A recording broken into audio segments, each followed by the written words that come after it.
Nem akarunk együtt élni olyan alantas, rasszista megnyilvánulásokkal és mondatokkal, mint amilyeneket hétfőn az országgyűlés üléstermében Gyöngyösi Mártontól, a Jobbik képviselőjétől láttunk és hallhattunk. Nem felejthetjük el, hogy a múlt században emberek millióit, köztük ártatlan gyermekek százezreit kínozták meg és gyilkolták meg faji alapon, vallási vagy etnikai alapon. Nem felejthetjük el, hogy ezek a népirtások minden esetben listákkal kezdődtek. A Kossuth téren mi akasztunk táblát a gonoszság nyakába. Rajta a felirat, nem engedjük. Ezt már nem engedjük se Gyöngyösinek, se másoknak, soha. Tisztelt Hölgyeim és Uraim, Magyarország megvédi polgárait.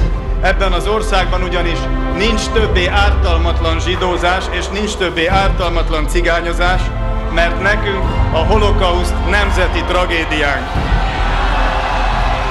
A magyar soa, amelyben nem csak az áldozatok, de nagyrészt a bűnösök is honfitársaink voltak.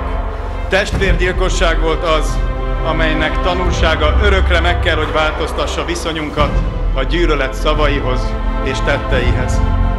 A nácikkal szemben mindenkivel össze kell fogni, de még a hatalomért sem szabad összefogni a nácikkal.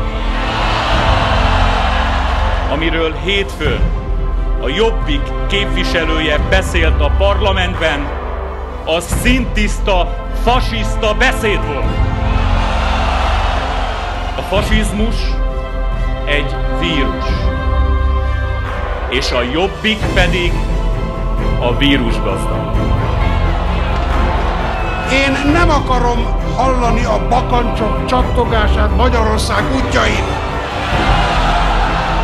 és terein.